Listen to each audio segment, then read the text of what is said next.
Hello, everybody, and happy International Women's Day. Great day to have this going on. Thank you to ACC TV and our sponsors, and we're going to dive right in with questions for Nicole, since I know you as well as I are excited to hear from her. So let's start at the beginning of your amazing story. Can you describe growing up in your family? When did you realize you were trans? Yeah, so, there it goes.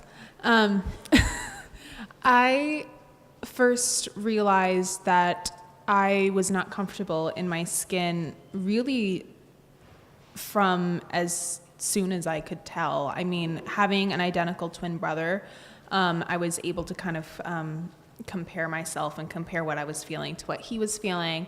And, so at the same time that Jonas was feeling comfortable and confident in his skin, I knew that I wasn't. And I knew that I did not associate myself with with my body. And so, gender is one of the first things that you are able to feel valid in for yourself. Your identity is one of the first things that you really get to decide for yourself. And so for most people, people are from a very young age feel valid from the beginning in their identity, and they can say, yes, this is who I am. And for the most part, nobody questions that, because who is anybody to tell somebody else who they are or are not? But for myself, it was this, the same way that you're able to tell what you are, you're able to tell what you're not. And I was looking in the mirror and I was not identifying with what I was seeing. But the only difference is at the same age that everyone was, affirming Jonas's identity, they were telling me that I was too young to understand the complexities of sex and gender.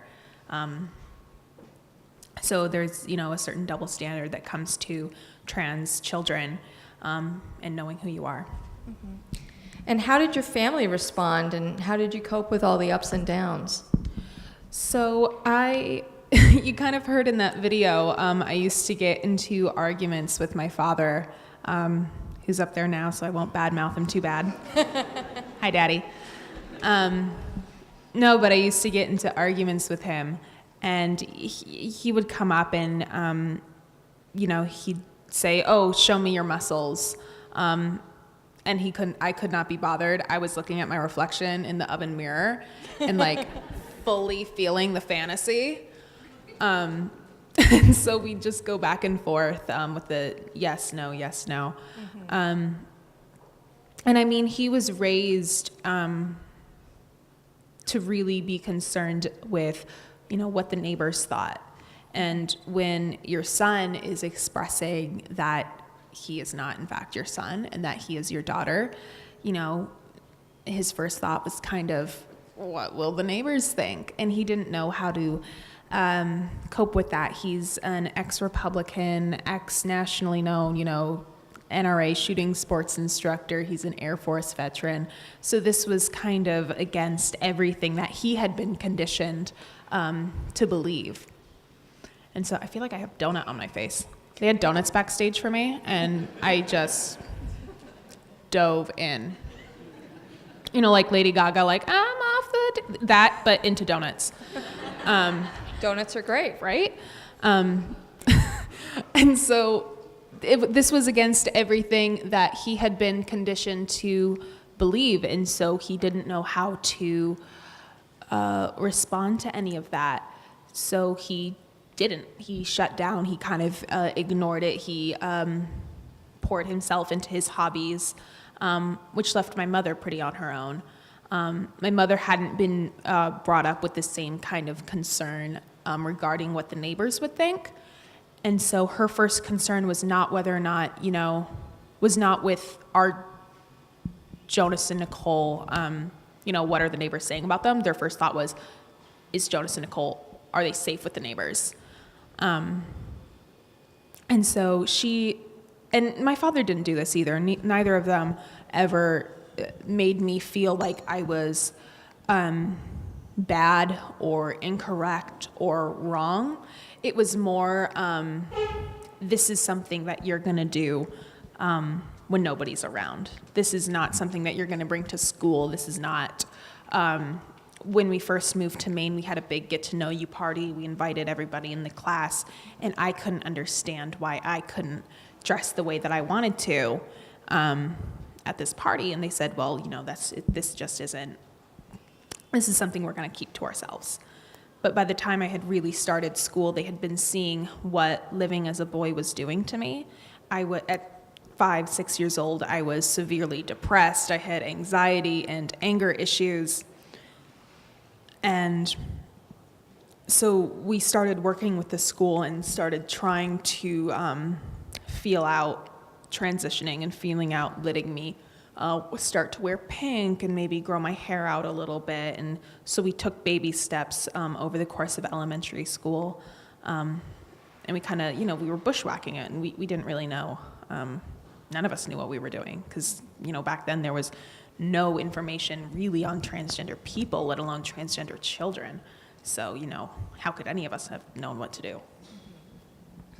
And then as that went on, you became a trans activist and became part of a court case that went to the Maine Supreme Court. Could you tell us about that? Yeah, so over the course of this transition, we had kind of capped it off with my changing my name and using the multi-stall girls' bathroom. And that had worked fine. All of my friends were, of course, totally okay with me. These are girls that I had grown up with, and, we had done sleepovers and play dates, and, all was well. But one day, this male student in my class followed me into the girls' bathroom as a political statement on the behest of his grandfather, who was a member of this special rights Christian group back in Maine, who didn't think that my using the girls' bathroom was okay. And so at the same time, this group was threatening the school and was pretty much saying, Nicole using the girls' bathroom is somehow an infringement on my grandson's rights. I don't know. And so the school buckled, and they thought, well, if Nicole using the girls' bathroom is the issue, then if we pull her out of the bathroom, problem solved. Well, not solved. So now I'm in the staff bathroom. I am literally isolated from my classmates. And this has sent a message to the community pretty much saying, hey, here's this student who is so different from the rest of you that they cannot be allowed to exist in the same spaces as you. And so people who we had not had a problem with leading up to this sort of started taking those cues and started giving our family a hard time. And so eventually I had a bodyguard who would follow me around and make sure that I was using the right bathroom, because, sometimes I would make a break for it. Sometimes you just got to go. Sometimes you just got to go, right? And so I had a bodyguard making sure that, I was using the right bathroom, which is, of course, even more isolating. It's, you have a target on your back as a trans student, and then, with all of these policy changes, it's just getting bigger and bigger and bigger. So after that point, I had been in the outing club, and the school pretty much said, yeah, you can go on this overnight whitewater rafting camping trip, but you can't sleep in the same tent with the other girls. You need to be in a tent by yourself or with your parents. And we were kind of like, I have slept in the same bed as all of these girls. Like, these are all of my friends. So, we were like, okay, well, what if we had a petition or something? We got a permission slip signed by all of the parents saying, like, we know this isn't a freaking issue, but we're going to, write in paper, this isn't a freaking issue. And the school said, no, we're not going to do that. So Jonas went on the camping trip, and I went to visit a granny in Indiana. And so after that was kind of the last straw. They'd been calling ahead to field trips and stuff. We'd be going on and saying, hey, you know, we have this student coming, you know, don't let them use the girls' bathroom at your facility. And not everywhere has like a gender neutral bathroom. Like, I'm not going to hold it. Like, all right, well, I'm going to pee on your floor. Again, sometimes you just gotta go. Right? That's kind of what I feel like with all these new bathroom bills that are popping up. I'm like, all right, I won't use, you know, the girls' bathroom, but I will pee in the street. I will like full like Maya Rudolph, like Bridesmaids, when she was like in that big wedding dress, just like, to quote Kristen Wiig, shitting in the street. I love that movie. But so yeah, that was kind of the last straw. And so after that,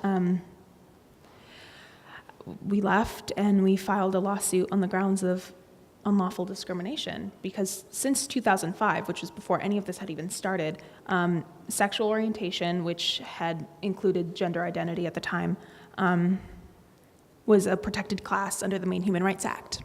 So had the school known the law, followed the law, this would not have been an issue. You know, they wouldn't have needed to buckle under the pressure from this other group. They could have said, no, we are doing what we're supposed to. So we left, and my father stayed behind to keep his job at the university. And for the next 6 years, we didn't live with our father. And we only saw him on weekends. And Jonas and I had to kind of be told, you can't tell people who you are. You can't, Nicole, you have to go in the closet. You can't, because we were so desperately afraid that what had happened in Orono would happen again in Portland. Because, of course, every school talks a big game. They're like, oh, you know, we have a zero tolerance policy on bullying. Like, giving a kid detention is not a zero tolerance policy. Like, I got detention. I wore a book on my head. I looked fabulous.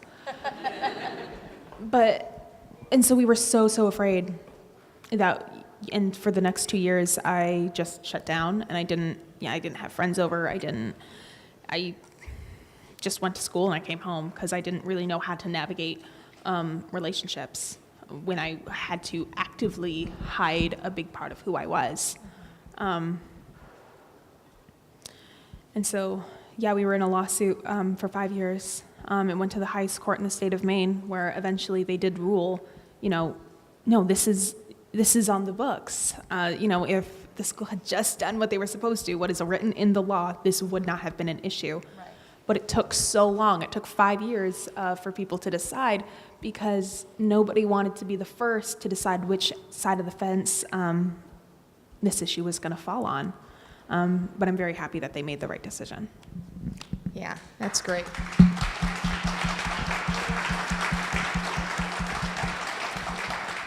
And you had a book written about this, Becoming Nicole, which was written about you and your family's story. It was very well received by the critics, and some of the things they said were, 4 ordinary and imperfect human beings had to reckon with an exceptional situation, and in so doing also became, in their own modest ways, exceptional. And the book is a miracle. It's the story of a family struggling with and embracing a transgender child.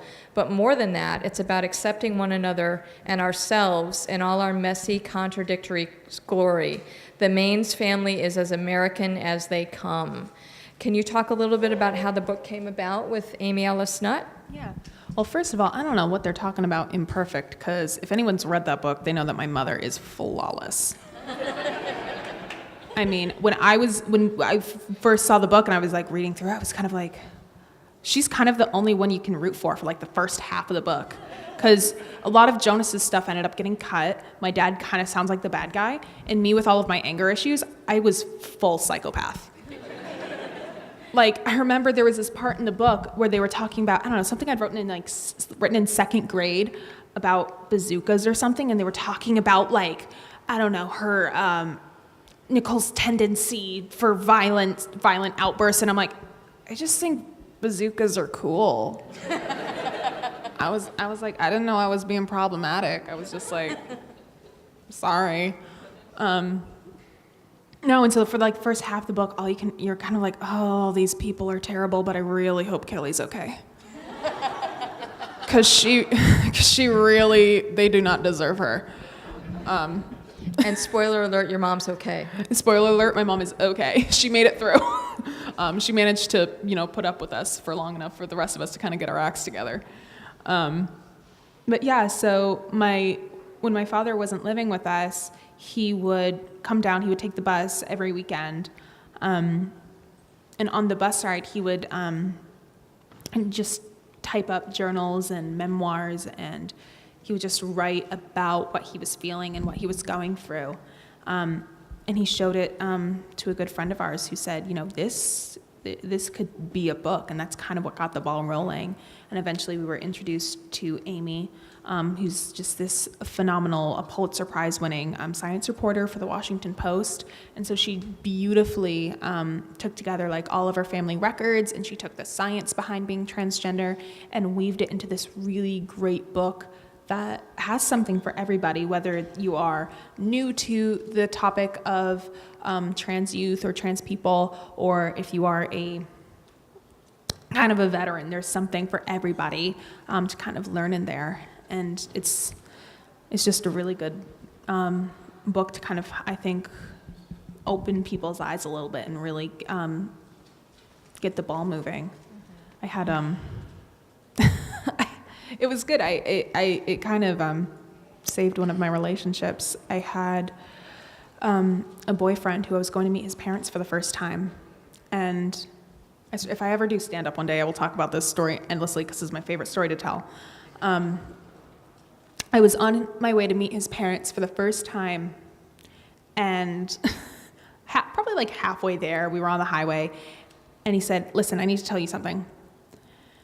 My parents are Trump supporters, and they don't know you're trans."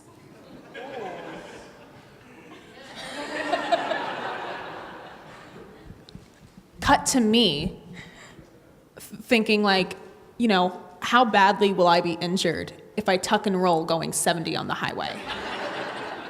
I'm like, I'll be fine. I'll probably be better than if I don't. So anyway, I'm like, okay, get to his house. His dad's like this 6 foot, military buzz cut, army guy. Fox News is on in the background. And I'm like, I'm going to die in this house. His parents ended up being very, very lovely, and we ended up getting along very well, largely in part to he listened to the audiobook with his mother of Becoming Nicole, and that really answered a lot of her questions. And so then for the rest of that relationship, I ended up having very, very good conversations with his mother about issues pertaining to trans politics and everything. So I was like, thank you, Amy. Saved me a lot of trouble. Yeah, definitely. Thank you, Amy, for all of us. And segueing a little bit into education. Education is such a huge part of activism, and it's a part of the book.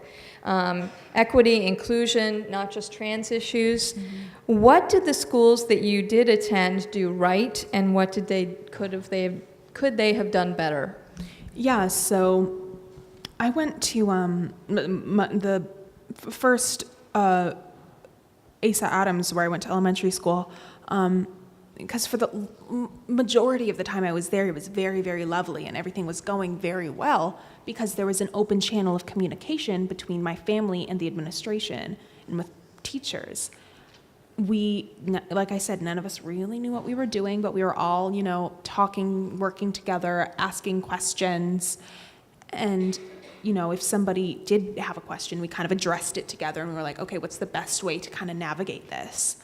And so that was really, for any school, that is the most important thing you can do, because, everybody's different. And so it is important to have trans policies, but it's also important to be working with your trans students to see, what you can do best to kind of serve them, just like you would with any student, just making sure everybody is kind of safe and feeling good and happy in school, because that's, you're there to learn, you're there to socialize, you're there to, kind of be the best, learn how to be the best person you can be.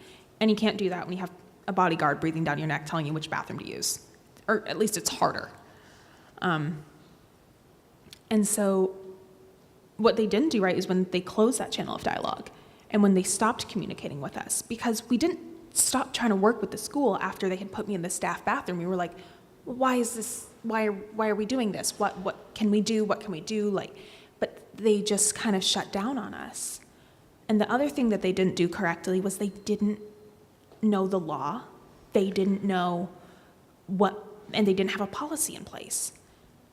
So schools should not be waiting, and I talked about this in my TEDx talk, schools should not be waiting for a transgender student to come out for them to start talking about gender inclusive policies.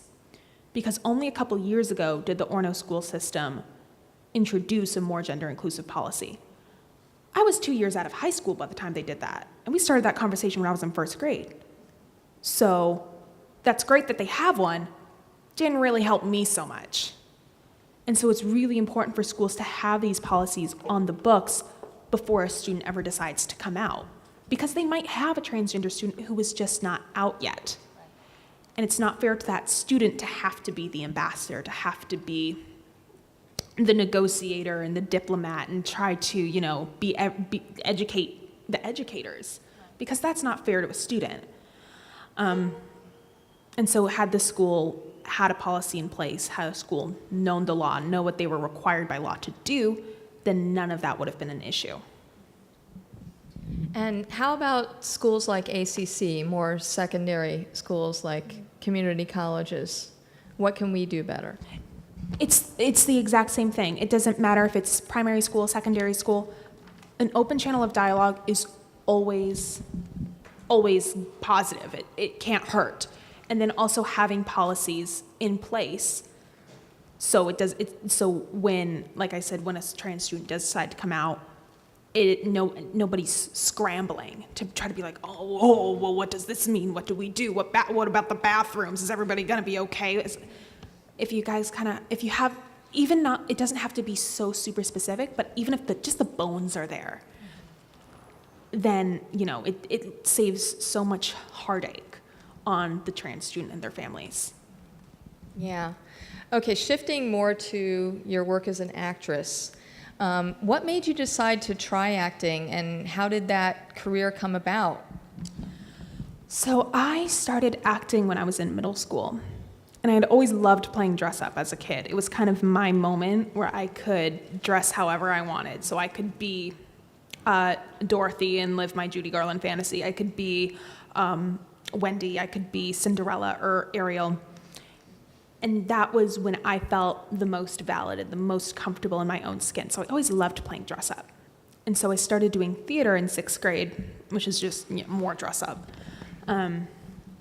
Because that's really what I do as an actor. I just play dress up with a better budget. And great costumes. And great costumes. My costume's gorgeous. It's uncomfortable as hell, but it's gorgeous. I had a really big lunch on Wednesday. I was shooting on Wednesday, and the cast assistant came in and they said, "Hey, what do you want for lunch?" And I was like, my kind of thing is I always get a quesadilla. I say quesadilla, but I say quesadilla. I say quesadilla just to bug people. And so I asked for a quesadilla, and she came in a little bit later, and they said, "Oh, hey, the catering just got really, really swamped. Do you want just something off the menu?" And I said, "Oh, well, yeah, what do they have?" "Veggie burgers and poutine." Yes, absolutely. Lunch is delivered, gives me all three: veggie burger, poutine, quesadillas. And I'm like, well, it'd be rude not to eat it. Like the donuts. Like the donuts. I am nothing if not polite, you see. So, cut to me in my trailer, just chowing down, going to town. Then I realized I have to put a corset on.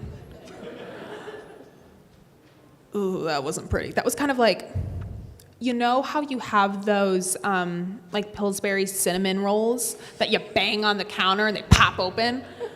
It was like that, but you're trying to put the dough back in the can once you've already banged it on the counter. And so it wasn't pretty. But my costume is gorgeous. So, which is the point I was trying to make. So yeah, I started acting when I was in 6th grade, and I really, really loved it. And I always loved television, and who doesn't love superheroes? I love superheroes. Right? And I remember my favorite superhero growing up was Storm. I mean, the hair, the costume, she kind of won the lottery with her powers too. So she kind of like, you're nodding over there like, yeah, she did. And so I loved the drama of it all. And then as I got older, I would watch, my favorite actors on panels, or I would watch behind the scenes stuff and just kind of see, how actors were different from their characters. And it was so fun watching people interact on set and watching panels and seeing how everybody, would, and you always wonder, like, do they really get along that well off set? Do they really joke around? I don't know about everybody, but for Supergirl, yes. It is so fun, and getting to be on one of those panels at Comic-Con was a complete dream come true, and everyone's so amazing. And even in the short time I've been there, I've made such good friends. And now it gives me something to do on the weekends too, because I don't know anybody in Vancouver. So now I can go over to Katie's apartment, and me, Ozzy, will watch true crime. We were just, last Saturday, we were watching the R. Kelly documentary, and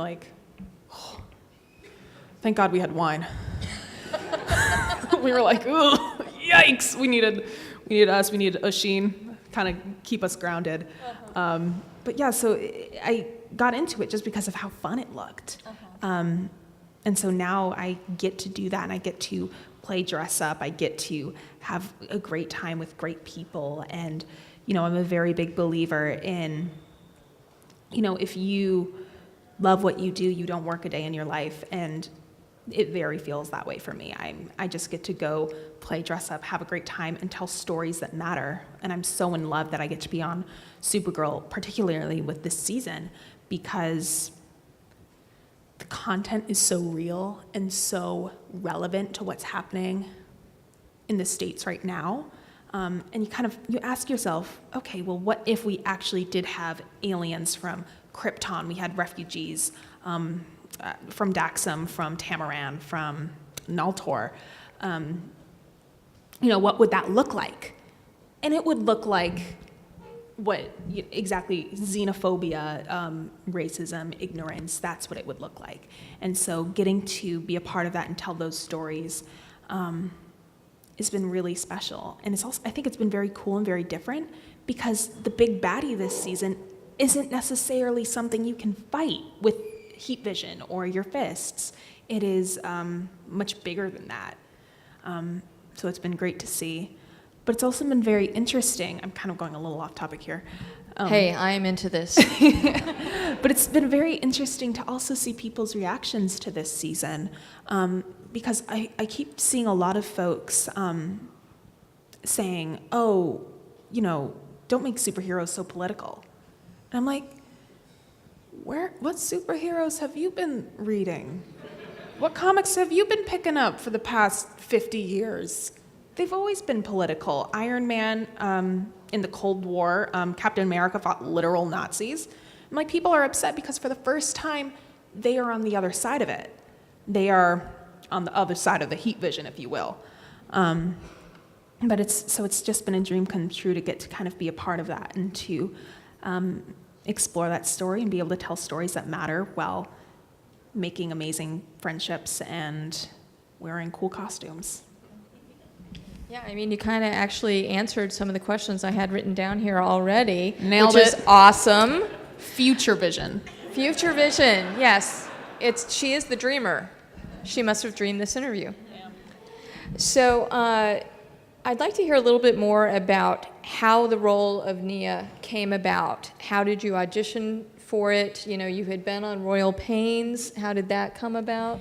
Yeah, so Royal Pains came about just we knew somebody who knew somebody who knew somebody in casting who was looking for a trans actor, and they had kind of known that I wanted to break into that, and so they said, "Oh, send in an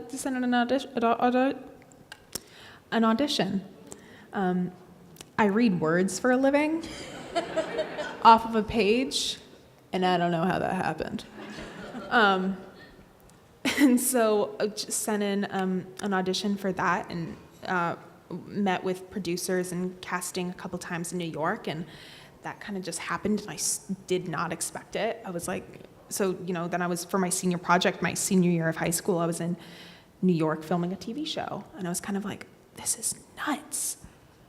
And so then I didn't act for like 4 years after that.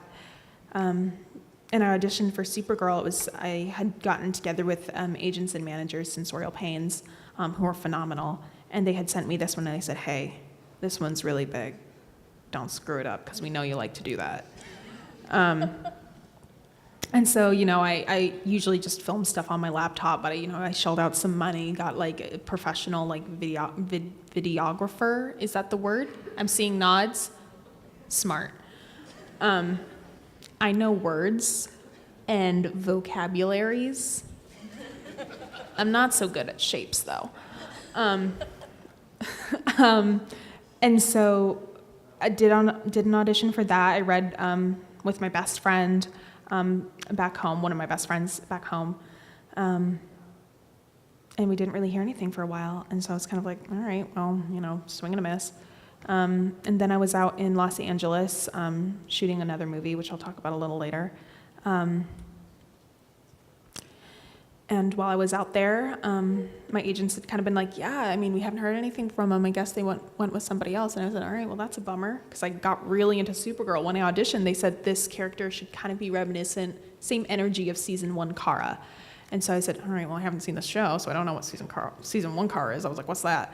So I watched the show, fell in love with it, because I loved Arrow. Loved Arrow.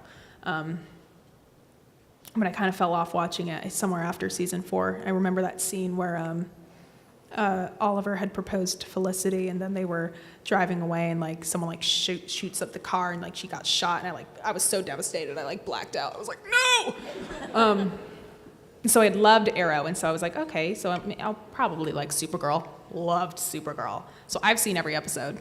And so sometimes people on set are like, they'll ask me I am the on-set encyclopedia.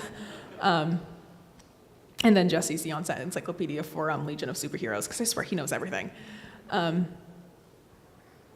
And so I fell in love with Supergirl, and I was so devastated when my agents had said, we don't think you got it, because I was like, oh, no, now I'm invested in the show.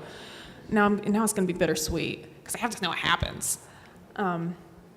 And so then I was in Los Angeles shooting a movie, and they had called us and said, hey, can she send in another self-tape? And my agents were like, no need, she is in Los Angeles, she can come into the room. And so I did. I met with Robert and Jessica, and we just really clicked. There was a really great energy in the room, and the next day they said, hey, do you want to be on Supergirl? And I had been filming that night a really late night shoot. It was a vampire movie. And so I got home at like 6 a.m. So I was asleep when my agents called me with the news. And they said, hey, you got the part on Supergirl. And I was like, cool. It took me a little while. But yeah, so, and, since then, Nia has been so amazing to play, and I've gotten to do so many cool scenes. And that speech with Makad was so fun to do. The energy in that room was palpable. It was something really, it was energized in there. And then I've gotten to do some other really cool scenes. This past week I did an amazing scene, which I won't spoil, but it's gonna be amazing. And of course David Harewood, John Johns is directing right now, and killing it. Like, if he needs to kind of direct just everything from now on. I'm like, and it's so great, because when you've nailed a scene with David directing, because you just, somewhere back at like Circus, you just hear, money! and you're like, nailed it. Although now it's kind of become a thing where if I don't hear money yelled, I'm like, oh God, I screwed it up. I was like, what'd I do? I didn't hear, David didn't yell. I didn't do it right. We gotta do it again. But yeah, so it's just been a complete dream come true. I wanted to ask you about a specific episode, and that's the Blood Memory episode, which was just incredible. For those of you who don't watch the show, Nia goes back to her small town home and deals with her family, including how her sister responds to the news that Nia, not her sister, is the one who has gotten the dreaming powers in her generation. And I wanted to know what parallels you saw between Nia's journey and your own. Yeah, oh my gosh. That was an amazing episode to shoot. That was so much fun. It was cold. We did all those dream scenes in a field in Canada in the rain. And so it was, and then of course I'm in that like sheer, very like, Nia's always in like just these little tiny wrap dresses. And Makad was complaining to me one day, it was when we first started shooting in the summer, he's always in 3-piece suits. And he's like, oh my gosh, I'm so hot. Like, why do I wear so many layers? And I'm like, yeah, wait till winter. We are a 10-month season. I'm sorry you have to deal with 2 months of 3-piece suits. I'm gonna be wearing wrap dresses through December. So it was very cold filming that. But it was such an amazing experience. And of course, getting to work with Hannah James is so freaking incredible. It was so amazing. And so parallels, I mean, I think we've all had someone in our lives, we're trans people anyway, have had someone in our lives tell us that we are not, that you're not a real woman. You can do this or that, you can change whatever you want, but you can't change biology or whatever. And that's always really, that's really hard as a trans person to hear, because like there are some things that I can't change, but it's also more frustrating because you're like, this person does not know the difference between sex and gender, and I just do not have the time to explain it to them. And then of course, also on a broader sense, I think anyone with a sibling is kind of able to relate to, of course, the constant comparing of yourself to your sibling. And then also whenever you've gotten in a fight with your sibling, you say things you don't mean. And especially, I know I do this with my brother. When we get in a fight, it's, kid gloves are off. You go for what hurts. You go below the belt.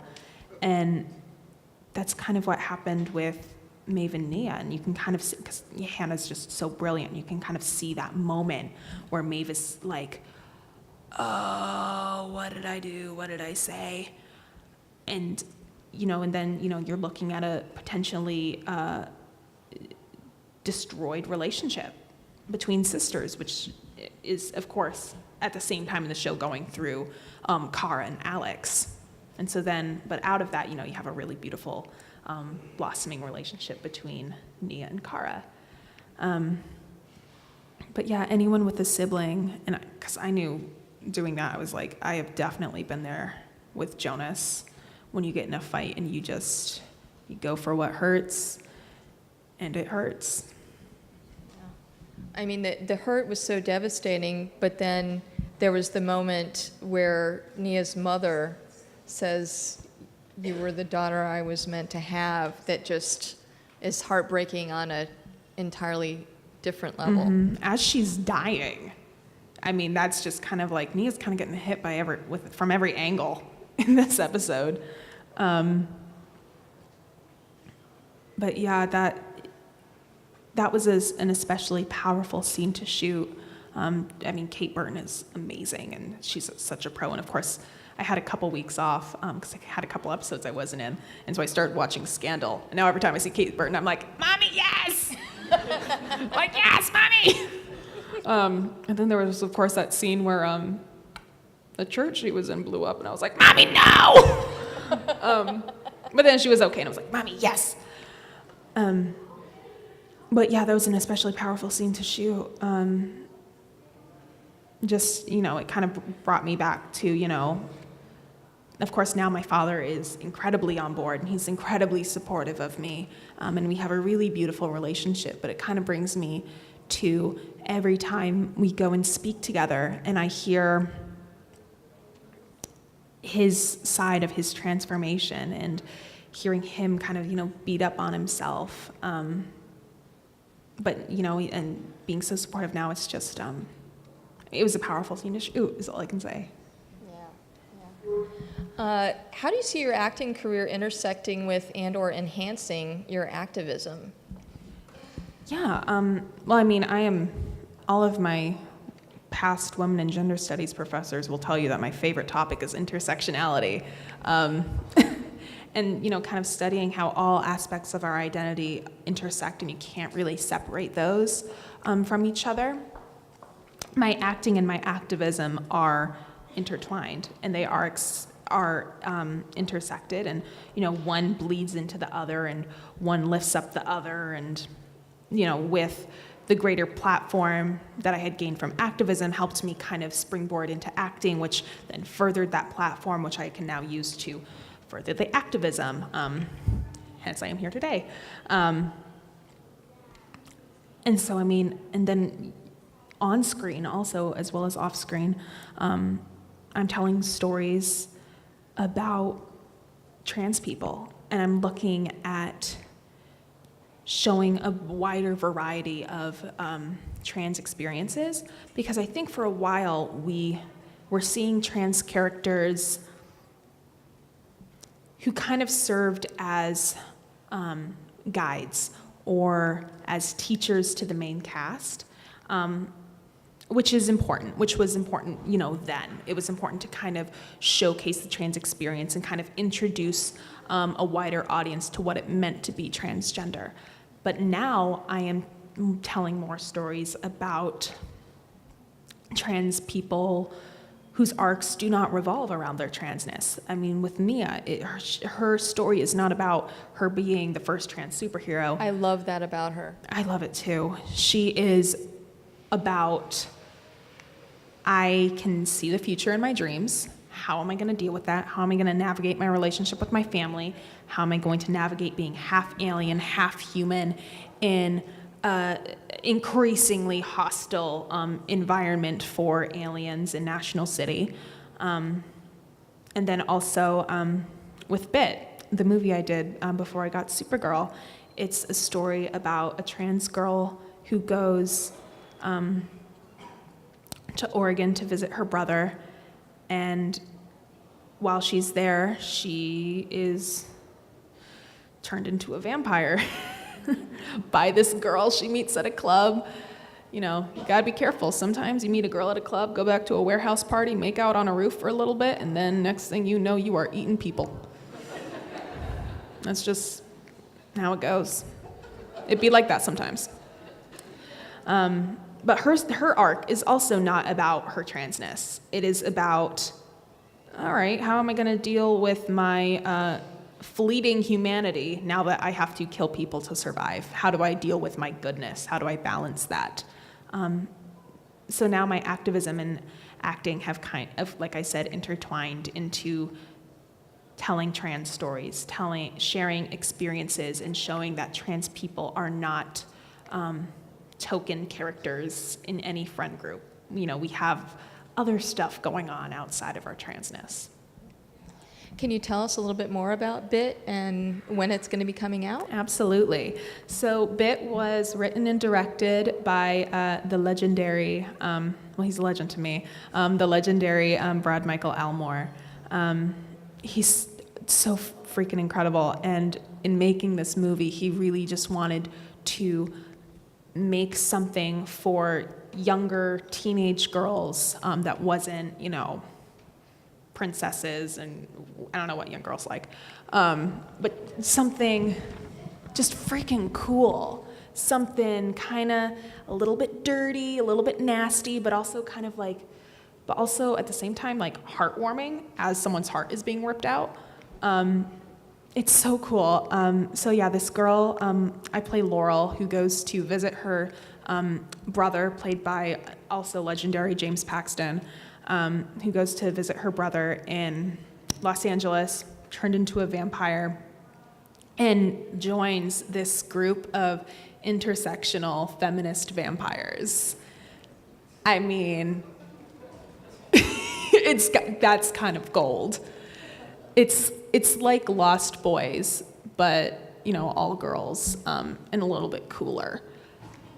I'm setting the bar really, really high, but I am so in love with this movie, and I had such a fun time doing it. And it explores, like I said, kind of that humanity. What do you do when you kind of lose that? What do you do when that line is blurred? and she's drawn into this group. She knows they're bad, but, she's, for the first time, not feeling like she's an outsider. At the same time, she kind of feels like she belongs in this group almost. And so she's there, but the group is at the same time there to remind her, like, don't get it twisted. We aren't the good guys.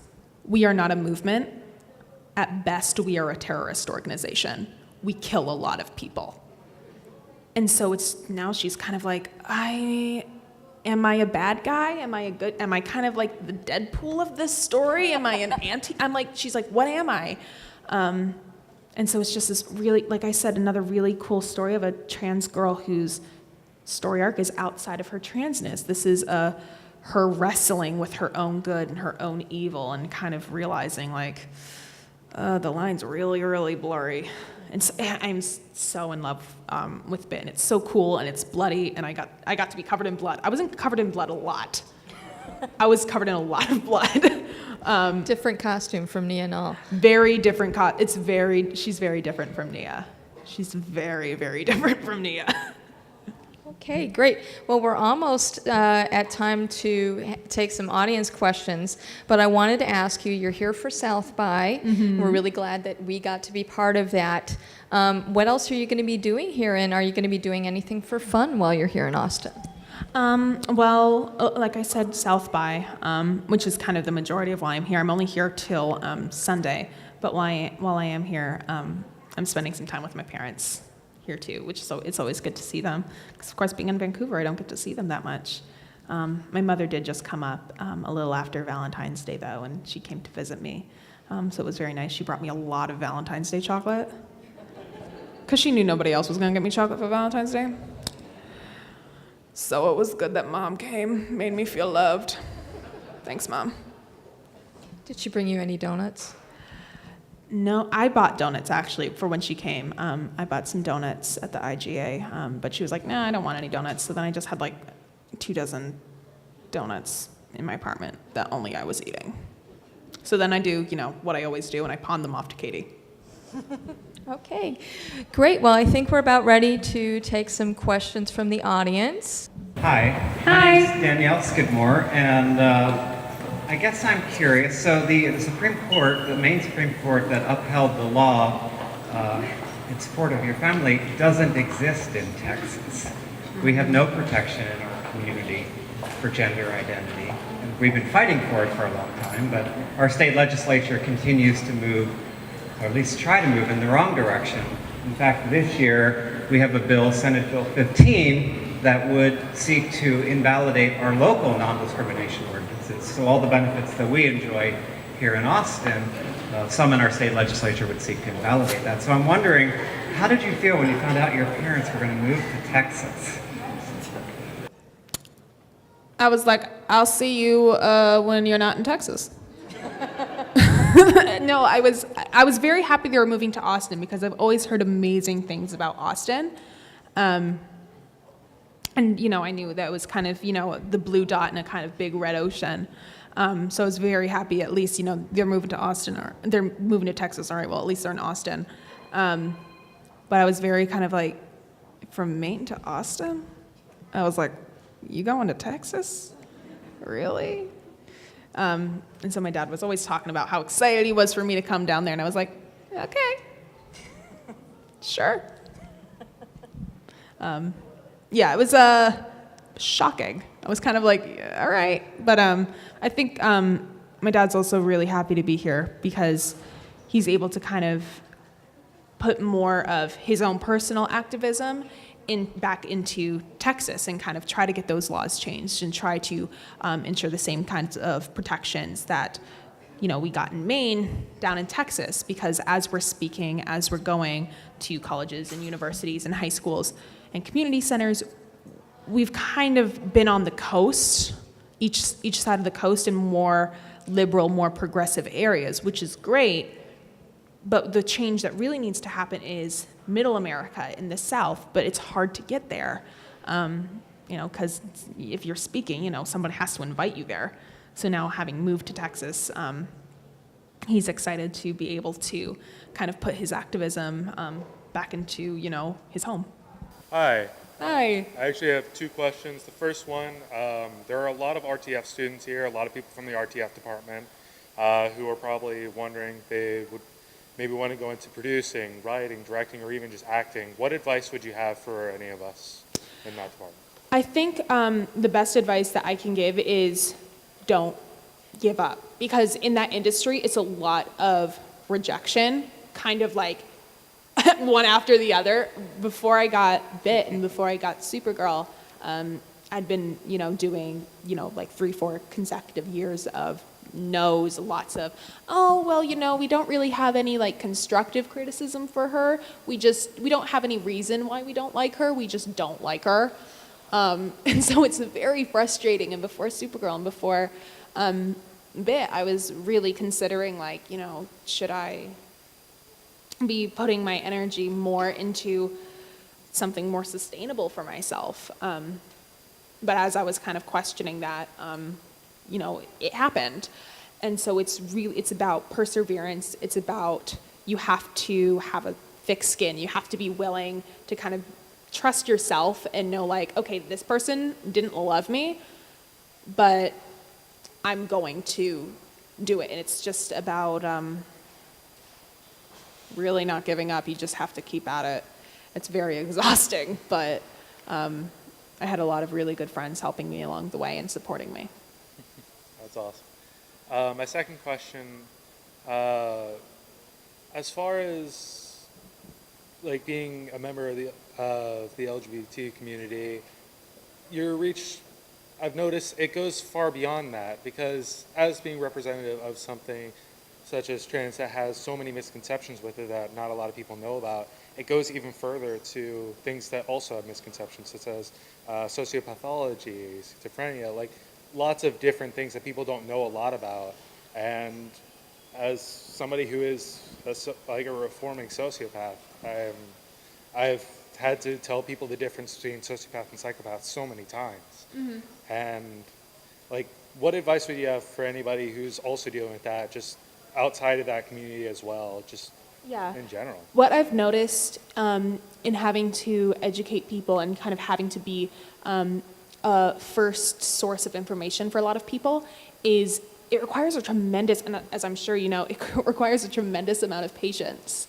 I was talking on Twitter a while ago. I'd started playing Xbox Battlefront 2 with some guys I'd met online. I don't play with a lot of people online, but I was kind of like, I'm lonely, I'm single, let's, play with some strangers, why not? What could go wrong? And they turned out to be like horribly like transphobic, homophobic, racist, sexist, xenophobic, and I was like, this is why I play alone. This crap right here.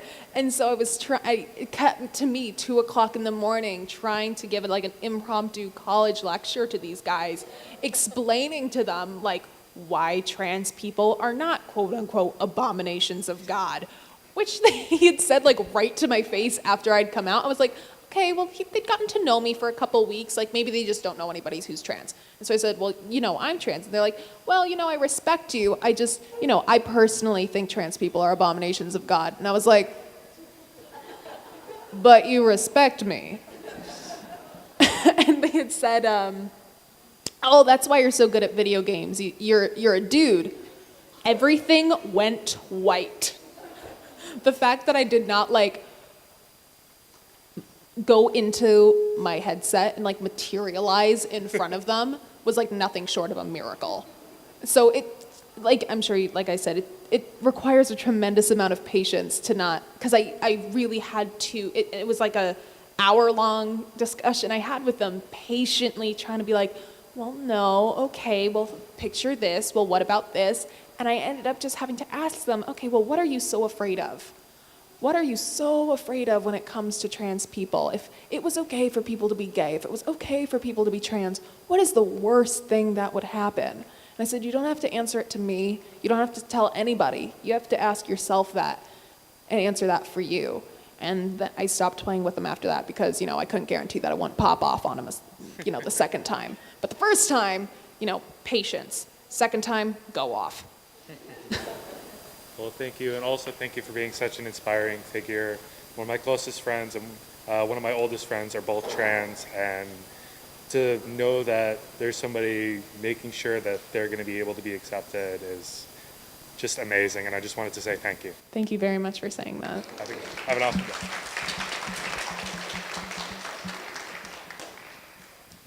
Hi. Hi. I wanted to ask you, I also have a lot of like trans friends and stuff like that, and I see them go through so much just garbage. And I wanted to know if you had any advice for how we can like support and help create safe spaces for our trans friends. Yeah, that's a really good question. And when I was in college, I had a really, really great group of friends who supported me through a lot also.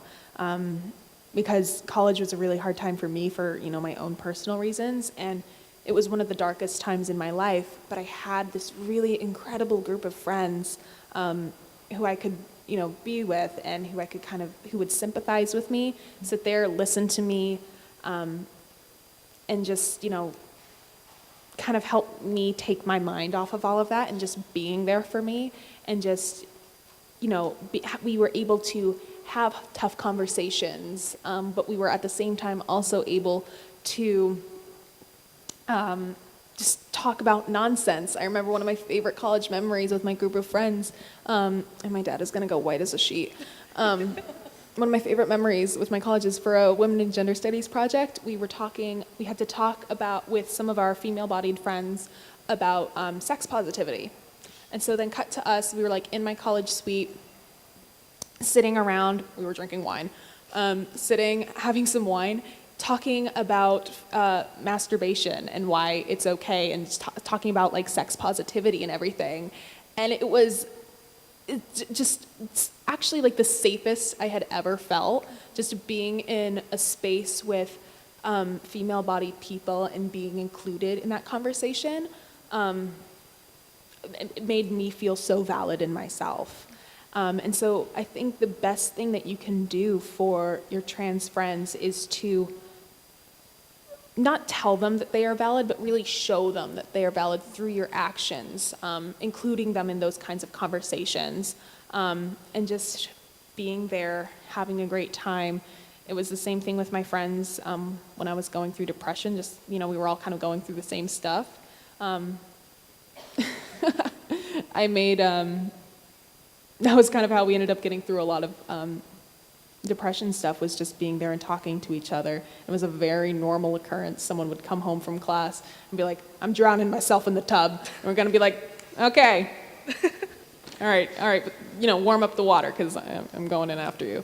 But just being able to be there with people who supported you and knew what you were going through was, like I said, really validating.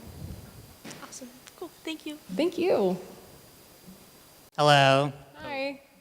So just a few questions. Do you know if your character Dreamer will be appearing in the upcoming Arrow crossover, Crisis on Infinite Earths? I have not heard anything about Crisis on Infinite Earth, but I really hope so. Oh. Because the crossovers always sound like a lot of fun. I didn't get to do it this year. Do you have your favorite Arrowverse crossover? Watching them, I hadn't seen the first couple of crossovers because I didn't watch them. Because having only seen Arrow and parts of Supergirl, I kind of was like, oh no, do I have to watch all of them? I was like, are they all are they like all related to what's going on in their individual shows? Like, I don't know any of that.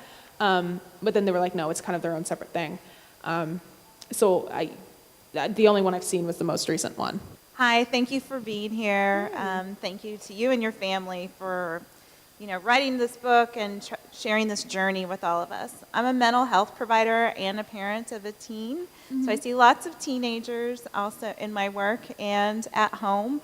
And I'm wondering, you touched a little bit on the mental health aspect. What's your best advice for people getting the help they need? And, for parents, educators, and counselors to pay attention to? Yeah, so I can only really speak to my own experience. But with me, for me, it was about finding someone that I could feel comfortable being honest with. I kind of jumped around a lot with counselors just for various reasons, and sometimes it kind of made it hard to open up, and some counselors I found a little judgmental. Yeah, it has to be a good fit. Yeah, right?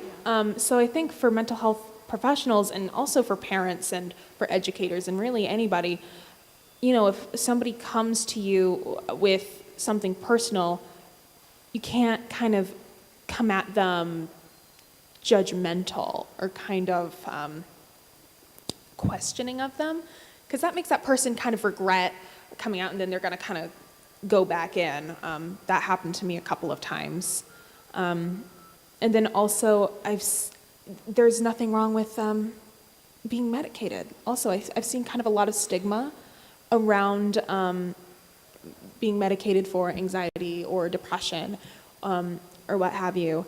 And, I don't know, there was this like one, I don't know, it was like a Facebook meme or something. And it was like a picture of medication and a picture of like the woods or something. It was like, this isn't an antidepressant, this is. And I was like, that's bullshit. I'm like, I could go out in the woods, I'm just gonna be depressed in the woods, right? I was like, I'm from Maine, I was already in the woods. It did not help. And so I think it's, kind of working against that stigma too and being okay with that. And, knowing what you're about. My family history has a lot of depression, a lot of anxiety, lots of stuff. I should probably be more medicated than I am. No, but it's about, knowing what you're about. And as, like I said, health professionals and educators and teachers and parents coming at that at an understanding, non-judgmental way. Thank you. Thank you. Hello. Hi. Hello. Hey. So again, like all the others, I just want to say welcome to Austin. Thank you very much. And a few questions like, what has been your biggest inspiration so far? What has been my biggest inspiration so far? I think overall, my biggest inspiration has absolutely been my mother. Because, don't look at me like that, Mom.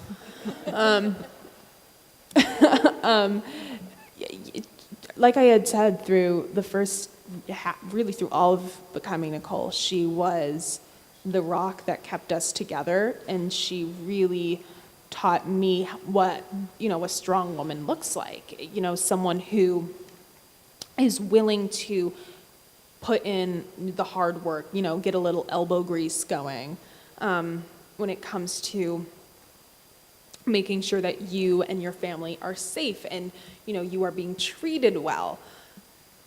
If it wasn't for her, I wouldn't be who I am today. That's for certain in multiple senses of the term.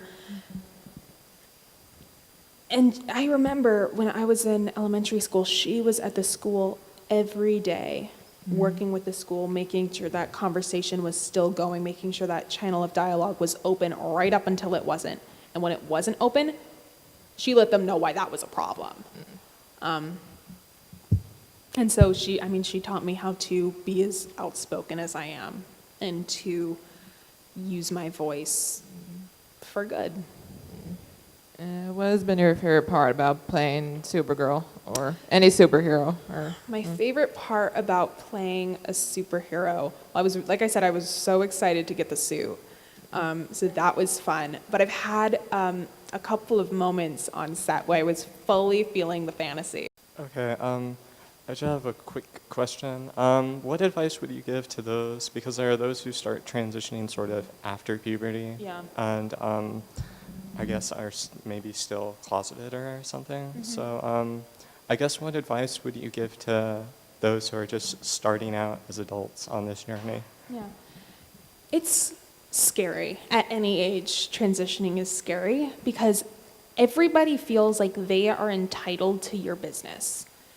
There is something about being trans that makes people think that boundaries aren't a thing. I've been asked all of the weird questions.